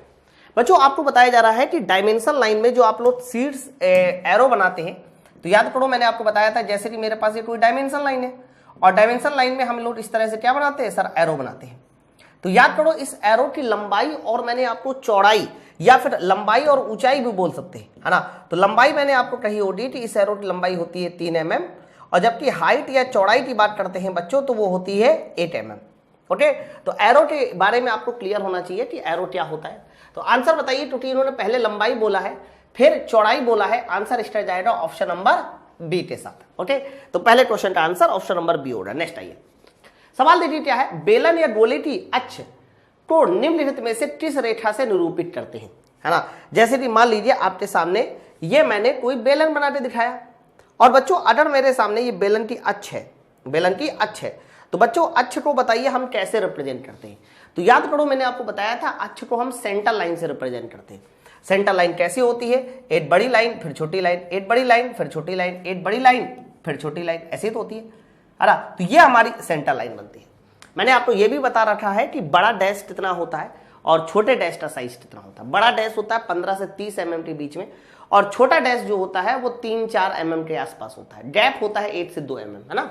तो फिलहाल गोले की जो अक्ष होगी वो बताइए किस लाइन से सोटी जाएगी, तो आंसर जाएगा इसका सेंटर लाइन के साथ। बाकी हर एक लाइन को मैंने आपको अच्छे से एक्सप्लेन कर रखा है, तो हमें वहां बहुत ज्यादा डिटेल में जाने की जरूरत नहीं है। चलो सवाल देखिए, question number 3, which type of line is used for line A. मतलब इन्होंने बोला है कि एक लाइन चित्र में दिखाया गया है, इस लाइन को ए कहा गया है, आप बताइए इस लाइन ए का नाम क्या है ना। तो साफ साफ देखिए यहां पर जैसे लाइन ए दिखाई रही है, बोला जा रहा है लाइन ए का नाम बता दीजिए। तो देखो ये लाइन ए ना, ये इस भुजा की डायमेंशन बता रहा है, तो लाइन ए कहीं ना कहीं भुजा की डायमेंशन बता रहा है, x mm बता रहा है, इसीलिए बताइए इस लाइन का क्या नाम होता है सर। इसको बोलते हैं हम लोग डायमेंशन लाइन, ये हमारी डायमेंशन लाइन है ना। तो डायमेंशन लाइन जो है, अब डायमेंशन लाइन है तो इन्होंने क्या बोला है कि अच्छा लाइन कैसी है, बच्चा डायमेंशन लाइन है सबसे पहले तो। अब डायमेंशन लाइन होती कैसी है, तो कहना डायमेंशन लाइन जो है वो एक तरह की थिन लाइन होती है, कॉन्टिन्यूअस थिन लाइन, है ना। तो कॉन्टिन्यूअस थिन लाइन, तो कॉन्टिन्यूअसली थिन लाइन, ये देखिए ऑप्शन नंबर बी के साथ जाने वाला है, कॉन्टिन्यूअस थिन लाइन, है ना। ये चैन लाइन नहीं होती, ये डैश वाली लाइन नहीं होती और ये थिक लाइन नहीं होती। याद रखना डायमेंशन लाइन वो कॉन्टिन्यूअस थिन लाइन होती है। ओके, फिर मैंने आपको ये भी बताया था कि डायमेंशन लाइन कौन सी लाइन होती है, तो line B2 type B2T line है। ठीक है, ऑप्शन नंबर हमारा बी के साथ जाएगा। नेक्स्ट टाइम नीचे दिए गए रेखा में एक्स, आपको बताइए एक्स कौन सी रेखा है। बच्चों आप थोड़ा एक्स को डॉट से देखिए तो एक्स डॉटेड लाइन है ना। तो ये आउटलाइन रेखा तो नहीं हो सकती, ये सेक्शन रेखा भी नहीं हो सकती, टोटली सेक्शन रेखा तिरछे में होती, परपेंडिकुलर 45 डिग्री के एंगल पर होती है। सर ये हैचिंग में नहीं हो सकती, गलत। अरे बच्चा इसका सही आंसर जाएगा हिडन लाइन। जब भी कभी किसी कंपोनेंट में हम कई सारे पार्ट को नहीं देख सकते तो वहां हम लोग हिडन लाइन खींचते हैं। हिडन लाइन की खास बात ये होती है, ये बराबर गैप पर होती है। आप लाइन को थोड़ा डॉट से देखिए तो ये बराबर गैप पर ही तो है। तो जो रेखा बराबर गैप पर होती है और उसमें डैश भी बराबर बराबर होते हैं तो that is called hidden line. ये हमारी हिडन लाइन है, तरह की है ना, ध्यान रखना ये हमारी हिडन लाइन है। हिडन लाइन याद करो, मैंने आपको बताया भी था कि ये किस टाइप की लाइन में आती है। ये ई और एफ में आती है। किसमें आती है? ई और एफ में आती है। नेक्स्ट टाइम 5वां number, which of the following line is used to show that an object is cut and then seen. मतलब इनमें से किस रेखा का उपयोग यह दिखाने के लिए किया जाता है कि किसी वस्तु को काट कर फिर देखा जा रहा है। बच्चों जब हम किसी वस्तु को काटते हैं फिर देखते हैं, जैसे कि मान लीजिए मैंने ये ऑब्जेक्ट बनाया और इस ऑब्जेक्ट को मैं पहले काट रहा हूं और काटने के बाद फिर देख रहा हूं, तो बच्चों काटने के बाद देखने के लिए हम इस तरीके से इसमें एक हैचिंग लाइन बनाते हैं। कौन सी लाइन बनाते हैं सर? हैचिंग लाइन बनाते हैं। कई बार हम लोग इसको सेक्शन लाइन के नाम से भी जानते हैं, है ना। तो ये हमारी एक तरह की हैचिंग लाइन होती है, ये हमारी एक तरह की सेक्शन लाइन के साथ जाने वाला है। तो इस सवाल का बताइए सही उत्तर किसके साथ जाएगा सर? सेक्शन लाइन या फिर हैचिंग लाइन। ठीक है, ध्यान रखना ये हैचिंग लाइन, हिडन लाइन नहीं कह सकते। काट कर देखने का मतलब है सेक्शन लाइन। फिर सेक्शन लाइन कितने एंगल पर होती है ये मैंने आपको बता रखा है, ये 45 डिग्री के एंगल पर होती है। सेक्शन लाइन B5 की लाइन होती है, या हैचिंग लाइन कौन सी लाइन होती है सर? ये B5 की लाइन होती है। तो लाइन का टाइप जरूर याद होना चाहिए कि कौन सी लाइन किस टाइप की है। नेक्स्ट आइए, which line is used to draw the visible outline and visible edge. ओहो, विजिबल आउटलाइन और विजिबल एज की बात कर रहा है। तो याद करो विजिबल आउटलाइन ये A1 टाइप की लाइन होती है और विजिबल एज ये A2 टाइप की लाइन होती है, या टाइप A की लाइन होती है। और टाइप A की लाइन कैसी होती है तो कह देना टाइप A की लाइन होती है तुम्हारी कॉन्टिन्यूअस थिक लाइन। याद रखना टाइप A की लाइन होती है continuous thick line, continuous thick line होती है। तो ऐसा देखिए कोई उत्तर है? बिल्कुल है, एकदम सही है। ऑप्शन नंबर सी के साथ जाने वाला इस सवाल का सही आंसर कॉन्टिन्यूअस थिक लाइन, यही हमारी विजिबल आउटलाइन होती है। नेक्स्ट आइए 7वां नंबर। बच्चा 7वें नंबर सवाल में देखो क्या बोला जा रहा है कि यहां पर एक चित्र है और इसमें बोला जा रहा है कि बताइए कौन सी लाइन है ना। थोड़ा गौर से देखिए तो इसमें ना एक लाइन दिखाई गई है। याद करो ये मैंने लाइन आपको बताई थी सर, ये टाइप डी की लाइन होती है। ये कौन सी लाइन होती है सर? ये टाइप डी की लाइन होती है। ये लाइन है कौन सी बच्चों? इसको बोलते हैं लॉन्ग ब्रेक लाइन या जिगजैग लाइन के नाम से भी जानते हैं। तो ये हमारी कौन सी लाइन होती है तो कहना इसको बोला जाता है लॉन्ग ब्रेक लाइन, है ना, लॉन्ग ब्रेक लाइन। अब लॉन्ग ब्रेक लाइन या जिगजैग लाइन भी कहते हैं, इसलिए इस सवाल का सही आंसर ऑप्शन नंबर ए के साथ जाएगा। कट इन प्लेन नहीं हो सकता। कट इन प्लेन याद करो इस तरह से खींची रही थी, ऐसे बीच में थोड़े से डॉट डॉट भी थे। सेंटर भी नहीं हो सकता, है ना। तो आंसर जो इसका जाएगा वो हमारा जिगजैग लाइन के साथ या फिर लॉन्ग ब्रेक लाइन के साथ जाएगा। सर ये टाइप डी की लाइन थी, ध्यान रखिएगा। नेक्स्ट टाइम 8वां नंबर। बच्चों 8वां नंबर सवाल बोला जा रहा है कि continuous thin line is use. Continuous thin line का यूज हम लोग कहां करते हैं? सतत पतली रेखा, है ना। सबसे पहली बात तो लगातार है, सतत है ना। अब जैसे कि इन्होंने देखो एक सेंटर लाइन है, कह देना सेंटर लाइन हमारी कॉन्टिन्यूअस होती नहीं, ये डैश वाली होती है, गलत। हिडन लाइन कॉन्टिन्यूअस होती नहीं है। अब दो लाइन बची, एक कट इन प्लेन लाइन बची, दूसरी डायमेंशन लाइन बची। बच्चों याद करो जब मैंने कट इन प्लेन लाइन बताई थी तो वो भी कॉन्टिन्यूअस नहीं होती, वो भी डैश होती है ना। तो ऊपर वाली जो 3 लाइनें हैं वो डैश लाइन है। तो कंफर्म इसका जो सही आंसर जाएगा वो ऑप्शन नंबर डी के साथ जाना चाहिए, डायमेंशन लाइंस। वैसे कॉन्टिन्यूअस थिन लाइन, है ना, कॉन्टिन्यूअस थिन लाइन वो एक तरह की बी टाइप की लाइन होती है ना। तो कोई पूछे कि कॉन्टिन्यूअस थिन लाइन बताइए ये किसमें आता है तो कह देना कॉन्टिन्यूअस थिन लाइन ये तरह की टाइप बी की लाइन होती है, बी टाइप की लाइन होती है। और बी टाइप में मैंने आपको डायमेंशन लाइन पढ़ाई है ना, बी टाइप में मैंने कौन सी लाइन पढ़ाई है, डायमेंशन लाइन पढ़ाई है, B2 टाइप की लाइन होती है बच्चों, है ना। तो कॉन्टिन्यूअस थिन हमारा ऑप्शन नंबर डी के साथ जाएगा। नेक्स्ट टाइम एक लाइन दी रही है, नीचे दी गई रेखा का नाम बताओ, हाँ ये रेखा दी रही है उसका नाम बताइए। सबसे पहले रेखा को थोड़ा गौर से देखिए सर, एक तो ये डैश है, ये डैश है, पहला नंबर है लॉन ब्रेक लाइन। याद करो लॉन ब्रेक लाइन तो ऐसी बनाई जाती थी, याद है ऐसे, तो ये गलत हो गया। कट इन प्लेन लाइन गलत है, कट इन प्लेन लाइन में किनारों पर एरो लगा होते है ना।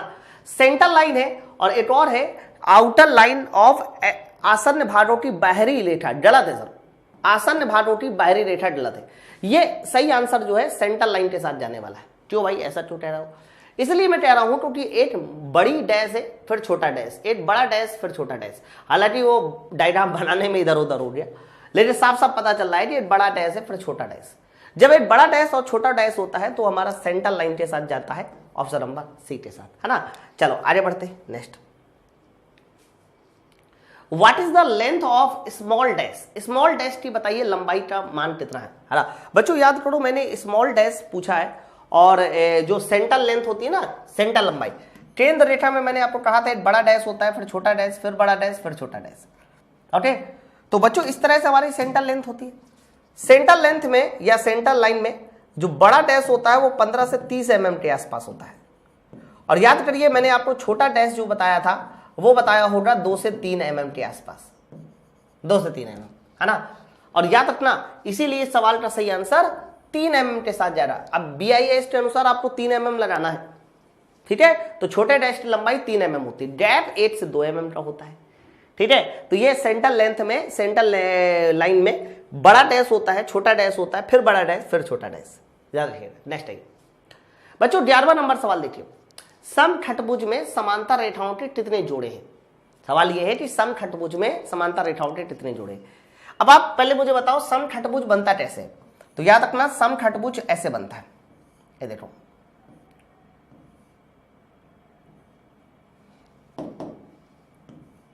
ऐसे। बच्चों इसमें समांतर रेखाओं के 3 जोड़े होते हैं। देखो गलत बना दिया, सॉरी, समखटभुज गलत बना दिया। समखटभुज ऐसे बनेगा, ऐसे। तो बच्चों इसमें समांतर रेखाओं के 3 जोड़े हैं। इधर ऊपर नीचे वाली लाइनें समांतर, ये लाइनें समांतर और ये लाइनें भी समांतर होती है ना। तो ये हमारे कह सकते हो समखटभुज होता है, इस तरह से बनता है। तो समांतर खटभुज में, समखटभुज में समांतर लाइनों के कितने जोड़े होते हैं सर? 3 जोड़े होते, 3 पेयर होते पैरेलल लाइन से, है ना। Option number B. नेक्स्ट आइए, बोला जा रहा है मोटी सिरोटी पतली चैन रेखा को किससे दर्शाने के लिए यूज किया जाता है। ये बड़ा आसान है। सबसे पहले देखो a thin chain line with thick and. याद करो मैंने बताया था कि एक पतली चैन रेखा हो सर, एक पतली चैन रेखा हो, अरा लेकिन उसके जो सिरे होने चाहिए वो कैसे होने चाहिए? मोटे। तो इस तरह से बताइए कौन सी लाइनें बनी थी, है ना। तो याद करो इस तरह से लाइनें बनी थी जिसको मैंने बोला था cut in plane line. Sir ये हमारी थी कट इन प्लेन लाइन। और याद रखना ये कौन सी टाइप की लाइन थी सर? ये एच टाइप की लाइन थी, एच टाइप की। तो आंसर बताइए इसका किसके साथ जाएगा sir? Cut in plane line, option number B के साथ। आउटलाइन नहीं हो सकता सर। आउटलाइन जो है वो चैन रेखा होती नहीं है ना। चैन रेखा का मतलब होता है कि चैन बनाते हुए, डैश बनाते हुए देख ले। तो आउटलाइन चैन रेखा होती नहीं है, ओके। चलो तो आंसर जाएगा ऑप्शन नंबर बी के साथ। नेक्स्ट आइए, 13वां नंबर सवाल बोला जा रहा है एक नियमित पंचभुज में समांतर रेखाओं के कितने जोड़े हैं, है ना। बच्चों जब हम लोग पंचभुज को बनाते हैं, नियमित पंचभुज को बनाते हैं, वो तो ऐसे बनता है, ऐसे। पंचभुज में कितना एंगल होता है? n-2 into pi. देखो पंचभुज में 5 - 2 3, पाई की वैल्यू 180 और डिवाइड बाई 5, तो 5 से कैंसिल करेंगे 36 और 36 दिया 108, यानी पंचभुज में 90 से थोड़ा सा ज्यादा एंगल होगा, ऐसे, है ना। ऐसे ऐसे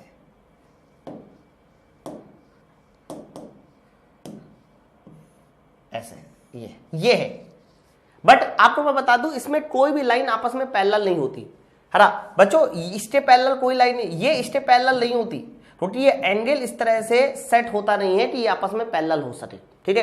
तो पंचभुज में कोई भी लाइनें पैरेलल नहीं होती, इस बात को याद रखिएगा, जीरो पैरेलल लाइंस, कोई भी लाइन पैरेलल नहीं होती। अब जब इसका एक्चुअल पंचभुज आप ड्राइंग में बना के सेट करोगे ना, ये एंगल वेंगल आपका 108 डिग्री रखोगे, विश्वास मानिए कोई भी लाइन पैरेलल नहीं आएगी, है ना। तो ऑप्शन नंबर 8 के साथ जाएगा। नेक्स्ट आइए, हैचेल लाइन कितने कोण पे झुकी होती है, ये आसान सवाल है। मैंने एक बार नहीं कई बार बताया है कि जो भी हमारी हैचेल लाइन होती है इस तरह से खींची जाती है, वो बताइए हॉरिजॉन्टल के साथ कितने एंगल पे झुकी होती है। सर 45 डिग्री के एंगल पे झुकी होती है। ऑप्शन नंबर सी के साथ जाएगा इस सवाल का सही आंसर। हैचेल लाइन हमेशा 45 डिग्री के एंगल पे झुकी होती है। ओके, चलो नेक्स्ट है। इंजीनियरिंग ड्राइंग में मोटी और पतली रेखाओं की मोटाई में क्या अंतर होता है? तो याद करो, मैंने आपको कहा था कि जब इंजीनियरिंग ड्राइंग में हम मोटी लाइन खींचते हैं तो उसकी मोटाई 0.5 mm होती है, पतली लाइन खींचते हैं तो 0.2 mm होती है। ओके, तो मोटी और पतली, एक मीडियम भी लाइन आई थी, मीडियम लाइन आई थी 0.3, लेकिन यहां मोटी और पतली की बात कर रहा है। तो जब 0.5 और 0.2 आ गया तो बताइए इनमें अनुपात कितना हो जाएगा? 5:2 का, है ना।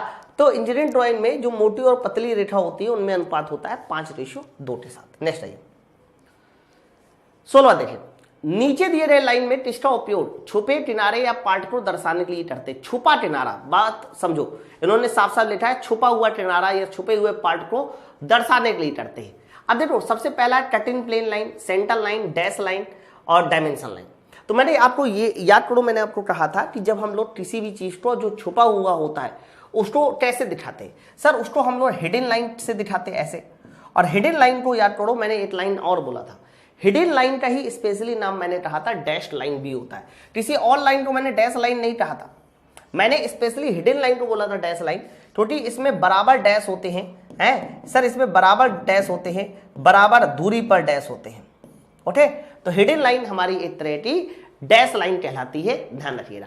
और ये लाइन उस समय इस्तेमाल की जाती है जब छुपे हुए पार्ट को हमें दर्शाना होता है, छुपा हुआ पार्ट हमें दिखाना होता है, तब हम लोग इस वाली लाइन का इस्तेमाल करते हैं। नेक्स्ट आइए, निम्नलिखित में कौन सी रेखा, कौन सी लाइन हमेशा ऑब्जेक्ट लाइन के समांतर होती है? बताइए इनमें से कौन सी रेखा ऑब्जेक्ट लाइन के समांतर होती है? जैसे देखो यहां पर मेरी ये रही ऑब्जेक्ट लाइन, ये, और इसी ऑब्जेक्ट लाइन की डायमेंशन को बताने के लिए हम इसी के पैरेलल में बताइए कौन सी लाइन खींचते हैं? सर डायमेंशन लाइन, है ना। तो अगर ये 30 mm की है तो इसके ऊपर 30 mm लिख देते हैं। तो ऑब्जेक्ट लाइन के पैरेलल में खींची जाती है, देखो डायमेंशन लाइन। तो डायमेंशन लाइन हमेशा याद रखना ऑब्जेक्ट लाइन के कैसी होती है? सर पैरेलल में होती है। तो कौन सी लाइन पैरेलल में होगी? Sir dimension line. ओके, सवाल देखो क्या था, निम्नलिखित में से कौन सी लाइन हमेशा ऑब्जेक्ट लाइन के समांतर में होती है? तो बच्चों इसका आंसर जाएगा तुम्हारा डायमेंशन लाइन के साथ, ये लाइन हमेशा पैरेलल में होगी। नेक्स्ट टाइम 18वां number, which of the following lines is used to represent the cut part of a object? अच्छा, वस्तु के कटे हुए भाग को प्रदर्शित करने के लिए कौन सी लाइन प्रयोग करते हैं? बच्चों कटा हुआ भाग, देखो कटा हुआ भाग, जैसे कि मान लीजिए मुझे किसी कटे हुए भाग को दर्शाना है, ये हमने सर्कल का सेक्शन ले लिया, तो सर्कल के सेक्शन को दर्शाने के लिए याद करो मैंने यहां पर कौन सी लाइन खींची? सर ये लाइन खींची है मैंने, सेक्शन लाइन, है ना। ये लाइन बताइए मैंने कौन सी खींची है? सर ये लाइन मैंने खींची है सेक्शन लाइन। तो कटे हुए भाग को दर्शाने के लिए हम लोग हमेशा सेक्शन लाइन खींचते हैं। हिडन लाइन गलत है, हिडन लाइन छुपे हुए भाग को दर्शाती है, कटे हुए भाग को नहीं, है ना। ऑब्जेक्ट लाइन तो ऐसा कुछ है ही नहीं। सेंटर लाइन क्या होती है? वो बीचों बीच खींची जाती है मेरे दोस्त। बोलो भाई, चलो आगे। एक बिंदु से बनी रेखा जो सदैव दिशा बदलती है, वाह भाई वाह। सर एक बिंदु से बनी रेखा जो सदैव दिशा बदलती है, तो याद रखना डायरेक्शन बदलने वाली जो रेखा होती है वो इस तरह से होती है। सर इसको हम लोग कौन सी रेखा से नाम से जानते हैं? सर इसको बोलते हैं कर्व्ड लाइन, है ना। तो एक ऐसी रेखा जो हमेशा डायरेक्शन बदलती है उसको हम कर्व रेखा के नाम से जानते हैं, ऑप्शन नंबर सी के साथ। स्ट्रेट लाइन, ऑब्लिक, पैरेलल, ये सब गलत है। कर्व लाइन एक ऐसी लाइन होती है बच्चों जो हमेशा डायरेक्शन को बदलती है, ऑप्शन नंबर सी। नेक्स्ट है, कहा जा रहा है कि दो समांतर रेखाओं के बीच न्यूनतम कितनी दूरी होती है? ये बड़ा अच्छा सवाल है कि दो समांतर रेखाओं के बीच बताइए कितनी दूरी होगी। तो इसमें ये बोला जा रहा है कि दो समांतर रेखाओं के बीच न्यूनतम गैप क्या है? बच्चों मैंने आपको पहले भी कहा है कि पैरेलल लाइंस होती क्या है ना। जैसे कि मान लीजिए ये एक लाइन हो रही, दूसरी ये लाइन हो रही, यानी जो रेखाएं कभी एक दूसरे को कभी भी कट ना करे उसको बोलते हैं पैरेलल लाइंस। ओके, और ध्यान रखना पैरेलल लाइंस के बीच का जो मिनिमम गैप होना चाहिए वो 0.7 mm होना चाहिए, तब आप इसको पैरेलल लाइंस कहते हैं।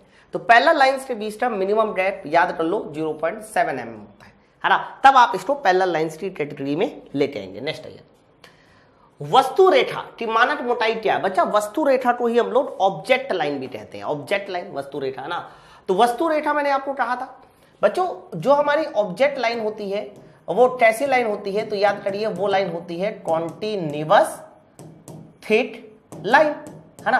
तो कॉन्टिन्यूअस थिक लाइन को हम लोग क्या बोलते हैं सर? ऑब्जेक्ट लाइन बोलते हैं।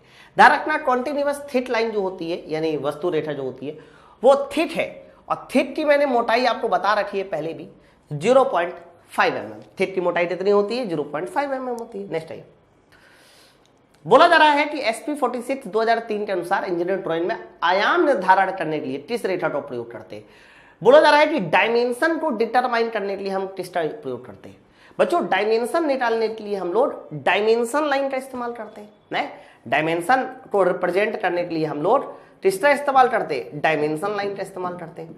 और याद करो मैंने आपको बताया था कि डायमेंशन लाइन एक तरह की B2 लाइन होती है, और B2 लाइन जो है वो कॉन्टिन्यूअस थिन लाइन होती है ना। कॉन्टिन्यूअस थिन लाइन होती है, और जिसके दोनों सिरों पर बताइए क्या बने होते हैं सर? जिसके दोनों सिरों पर ऐसे एरो बने होते हैं।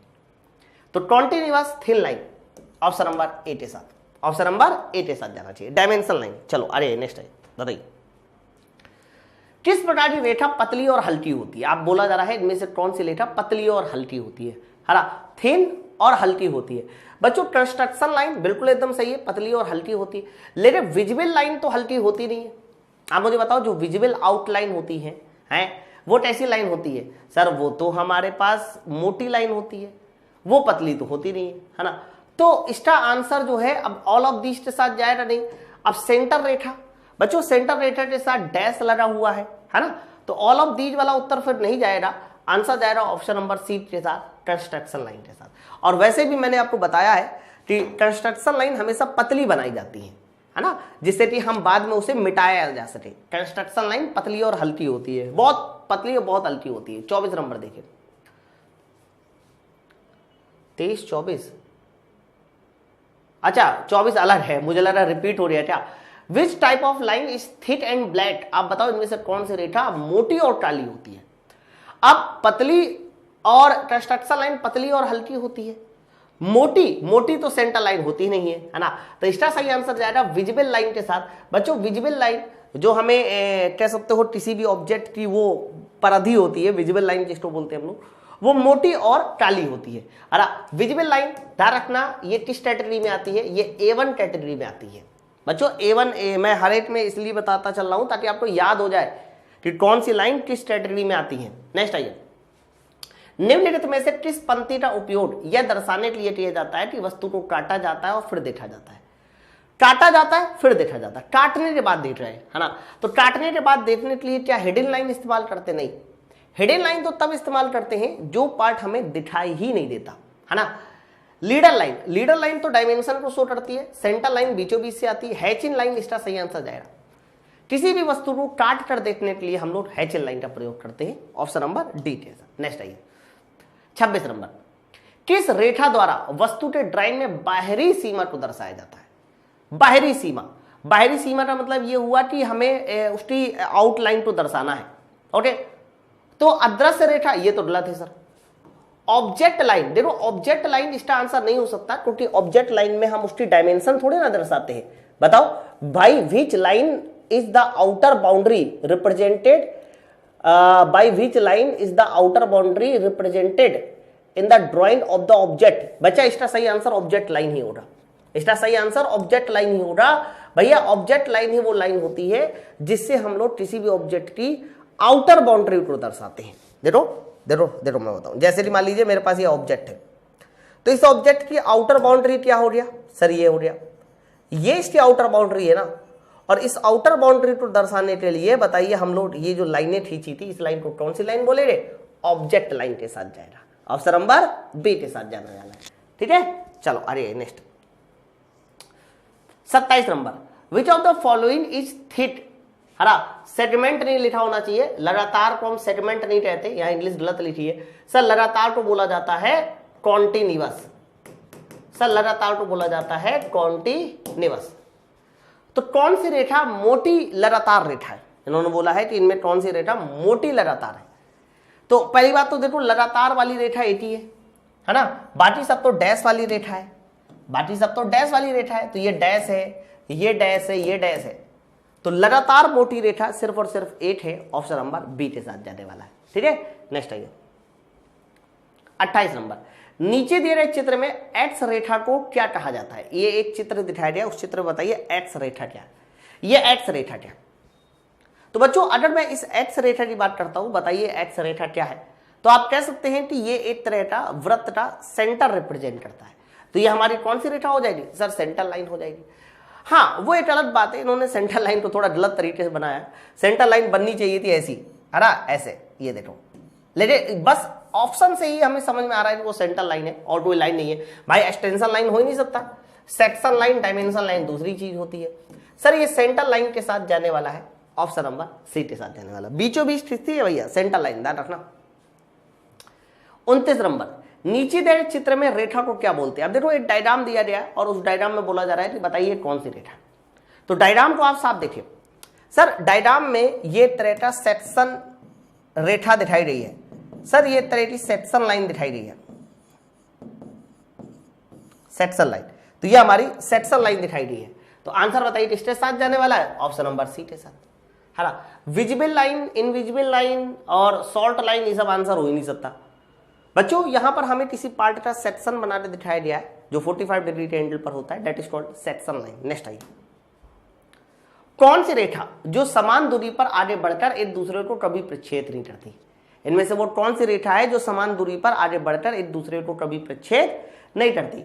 तो बच्चों एक बात बताइए, जैसे कि ये दो रेखा है, ये समान दूरी पर आगे बढ़कर देखो एक दूसरे को कभी प्रच्छेद नहीं करेंगी, है ना। ऐसी लाइनों को हम समांतर रेखा कहते हैं और समांतर रेखा में मिनिमम जो गैप होना चाहिए वो 0.7 mm का होना चाहिए। तो आंसर इसका जाएगा पैरेलल लाइंस के साथ, ऑप्शन नंबर सी के साथ। ओके, चलो ये कभी प्रच्छेद नहीं करती। नेक्स्ट आइए, अब देखो एक चित्र में फिर से डायग्राम दिखाया गया है और बोला जा रहा है कि बताइए ये कौन सी रेखा है। आप थोड़ा गौर से देखिए सर, इस लाइन को थोड़ा गौर से देखिए, ये एक ऐसी लाइन है जो हर समय अपनी डायरेक्शन बदल रहा है, हर समय अपनी डायरेक्शन बदल रहा है। तो जो रेखा हर समय अपनी डायरेक्शन बदलता है उसे हम लोग बताइए कौन सी रेखा कहते हैं, कर्व लाइन कहते हैं। ये हमारी कौन सी रेखा है, कर्व लाइन है ना, बाकी और कोई रेखा नहीं हो सकता। नेक्स्ट आइए, वे रेखाएं जो दोनों किनारों पे तीर के निशान द्वारा बंद रहती है, बताइए उसको क्या बोलते हैं। अब देखो दोनों किनारों पर तीर के निशान द्वारा बंद रहती है, ये देखो एक ऐसी रेखा होती है ना जो दोनों किनारों पर तीर के निशान द्वारा बंद रहती है, ये रेखा। अब आप बताइए इस रेखा का नाम क्या है, पहचान आ रहा है। तो बच्चों ये रेखा कहलाती है तुम्हारी डायमेंशन रेखा, जो दोनों किनारों पर तीर के निशान द्वारा बंद रहती है, ऑप्शन नंबर सी के साथ, और कोई रेखा इनमें से नहीं हो सकता। नेक्स्ट आइए, निम्नलिखित में से कौन सी रेखा हरा सही प्रदर्शित करता है। बच्चों ये चारों में डायमेंशन रेखा आपको दिखाई रही है और बोला जा रहा है कि इनमें से वो कौन सी रेखा है डायमेंशन रेखा जो सही ढंग से प्रदर्शित होती है, ढंग से प्रदर्शित होती है, इन्होंने ये बोला है। ओके, तो डायमेंशन रेखा में जब भी कभी हमें डायमेंशन को दर्शाना होता है तो हमेशा लिखी गई डायमेंशन उस डायमेंशन रेखा के ऊपर वाला पॉइंट होता है, यानी ये एक्यूरेट है। बाकी इधर लिखना गलत होता है, नीचे लिखना भी गलत होता है और ये लिखना भी गलत होता है। सबसे सटीक और सबसे सही रिप्रेजेंटेशन होता है कि डायमेंशन लाइन के आप ऊपर लिखिए, जैसे कि ऑप्शन नंबर सी में लिखा है। ठीक है, चलो नेक्स्ट आइए, ये लीजिए क्वेश्चन नंबर 34। बच्चों 34 से बोला जा रहा है दिए गई रेखाओं में कौन सी जिग जैग रेखा है। अब इसको जिग जैग नहीं कहना, कई सारे लोग कंफ्यूज हो जाएंगे कि ये जिग जैग है, नहीं सर ये कर्व रेखा है, जबकि जिग जैग रेखा ये कहलाती है ना। इसको हम लोग पता है कौन सी लाइन बोलते हैं, इसको हम लोग एक नाम से और जानते हैं, that is called long break line, है ना। तो लॉन्ग ब्रेक लाइन को ही हम लोग जिग जैग रेखा के नाम से भी जानते हैं, इस बात को याद रखिएगा। ऑप्शन नंबर डी के साथ जाने वाला होता है। नेक्स्ट आइए, किसी भी व्यास की डायमेंशन को कैसे शो करते हैं, व्यास को कैसे शो करते हैं ना। तो बच्चों कई बार मैंने बताया कि जब भी कभी हमें किसी होल के व्यास को शो करना है तो उसके पहले 5 लगाना है। जैसे कि हमने 550 लिख दिया, तो इसका मतलब उस होल का जो व्यास होना चाहिए, बताइए कितना mm होना चाहिए, 50 mm होना चाहिए। तो उस होल के व्यास को 50 mm कह सकते हैं अगर आपने 550 इस्तेमाल किया। तो होल के व्यास को रिप्रेजेंट करने के लिए हम 5 का इस्तेमाल करते हैं। डी ये सब गलत है भैया, सही आंसर इसका 5 के साथ जाना चाहिए, है ना। तो बच्चों यहाँ पर मैंने टाइप्स ऑफ लाइन के भी क्या बोलते हैं क्वेश्चन सॉल्व करा दिए हैं। एक दो छोटी मिस्टेक है ना, तो वो मिस्टेक आप लोग सही कर लीजिएगा। और बाकी हमारा ड्राइंग में एक चैप्टर और बाकी है प्रोजेक्शन, उसके अलावा फिर ड्राइंग खत्म है यहाँ से। और प्रोजेक्शन वाला चैप्टर थोड़ा सा बड़ा भी होगा और उसमें ठीक ठाक क्वेश्चन भी पूछे जाते हैं ना।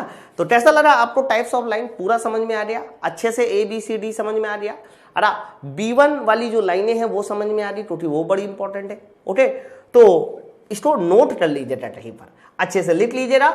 अभी तक जो पिछले साल का क्वेश्चन आया था उसमें इंजीनियरिंग ड्राइंग की टाइप्स ऑफ लाइन में सिर्फ एक क्वेश्चन आया था पिछले साल कि आपको एरो हेड की लंबाई और चौड़ाई पूछी रही थी। बस सिर्फ एक क्वेश्चन इस चैप्टर से आया था, एरो हेड की लंबाई और चौड़ाई पूछी रही थी, बट हमारे सिलेबस में है। तो अगर कोई भी चैप्टर हमारे सिलेबस में है तो मेरा मानना यह है कि हमें उससे अच्छे से पढ़ना चाहिए। आप प्रीवियस ईयर पेपर उठा के देखो तो ALP जैसे एग्जामों में सबसे ज्यादा जो क्वेश्चन आते हैं वो तुम्हारा ड्राइंग इंस्ट्रूमेंट से आते हैं। आप देखिए ड्राइंग इंस्ट्रूमेंट सबसे ज्यादा पूछा जाता है, लेकिन हमें सारे 6 चैप्टर समझ रहे हैं। ओके, तो अभी एक चैप्टर और बाकी है, हम लोग जल्दी से उसको भी समझ लेंगे, तब से आपका यहाँ BSED का लेक्चर खत्म हो जाएगा। ओके, तो यहाँ से चैप्टर ओवर होता है। सारे बच्चे नोट्स जरूर बना ले, बगल में PDF है, PDF डाउनलोड कर ले, किताब भी ले ले, क्योंकि मैं आपको बताऊं तो किताब आ चुकी है मार्केट में, है ना। तो जो भी बच्चे BSED की किताब को ऑर्डर करना चाहते हैं तो BSED की बुक भी ऑर्डर कर ले। BSED की बुक ऑर्डर करने के लिए आप 6393 125 760 आप इस नंबर पे भी कॉल करके BSED की बुक को ऑर्डर कर सकते हैं। ठीक है, चलिए फिर मिलते हैं हम लोग नेक्स्ट लेक्चर में, तब तक के लिए थैंक यू वेरी मच।